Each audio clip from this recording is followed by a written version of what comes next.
Hello বন্ধুরা, আজকে চলে এসেছি মাছের ঝোলে একটা সিম্পল ইজি চটপট রেসিপি শেয়ার করতে। কালো জিরে ফোড়ন দিয়ে পার্শে মাছের ঝাল। এটা খুব সিম্পল ইজি আর খেতে খুব ভালো লাগে, আমার খুব প্রিয়। এটা আমার রেসিপিটা অ্যাকচুয়ালি আমার মায়ের, তো তাই তোমাদের সাথে শেয়ার করার জন্য আজকে এসেছি। তো দেখে নিই কি কি লাগছে।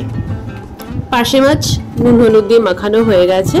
এরপরে লাগছে আলু, আর ফোড়নে দেওয়ার জন্য কাঁচা লঙ্কা, কালো জিরেও লাগবে, আর ধনে পাতা। ধনে পাতাটা অপশনাল, দিতেও পারো নাও দিতে পারো।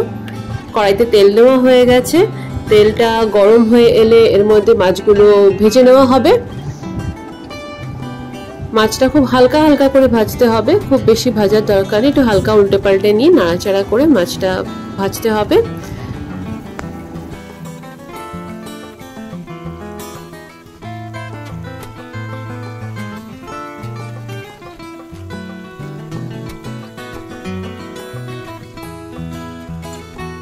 তো মাছটা ভাজা হয়ে গেছে হালকা করে, এবার তুলে নিতে হবে মাছটা আলাদা করে।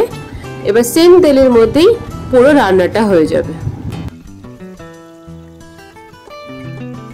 এই রান্নাটার একটা মেন ইনগ্রেডিয়েন্টস যেটা ফোড়ন, কালো জিরে ফোড়নটা, সেটা তখন তোমাদের দেখাইনি মেন ইনগ্রেডিয়েন্টস দেখানোর সময়। তো এটাতে গরম তেলে দিয়ে দিতে হবে। এরপর কাঁচা লঙ্কা ফোড়ন দিতে হবে, আলু, কাঁচা লঙ্কাটা স্বাদ মতো পরিমাণ মতো, যার যেমন ঝাল খেতে পারে সেই হিসাবেই। ঝোলটা হয়ে গেলে পরে দু একটা চিড়ে দেওয়া যেতে পারে। অ্যাড করা হলো নুন, সামান্য হলুদ গুঁড়ো, দিয়ে ভালো করে নাড়াচাড়া করে আলুটাকে একটু ভেজে নিতে হবে।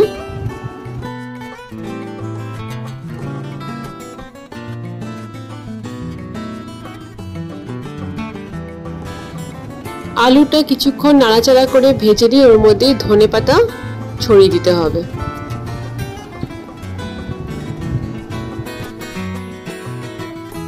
এই সম্পূর্ণ ব্যাপারটা বেশ কিছুক্ষণ নাড়াচাড়া করে ভাজা ভাজা হতে দিতে হবে।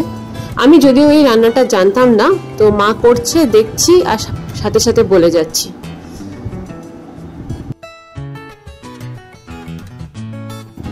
এরপর এখানে অ্যাড করতে হবে জল, পরিমাণ মতো জল দিয়ে দেওয়া হলো। এবার এভাবেই কিছুক্ষণ এটা রেখে দেওয়া হবে, ফুটতে থাকবে। আলুটা যতক্ষণ না নরম হচ্ছে ততক্ষণ এটা একটু এভাবেই থাকবে। কিছুক্ষণের জন্য চাপা দিয়ে রাখতে হবে রান্নাটাকে।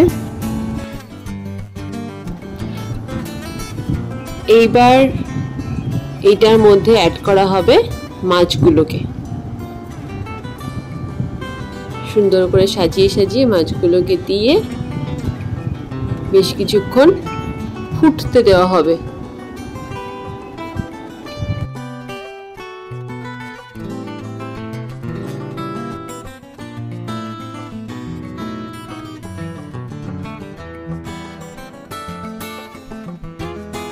রেডি কালো জিরে ফোড়ন দিয়ে পার্শে মাছের ঝাল বা ঝোল।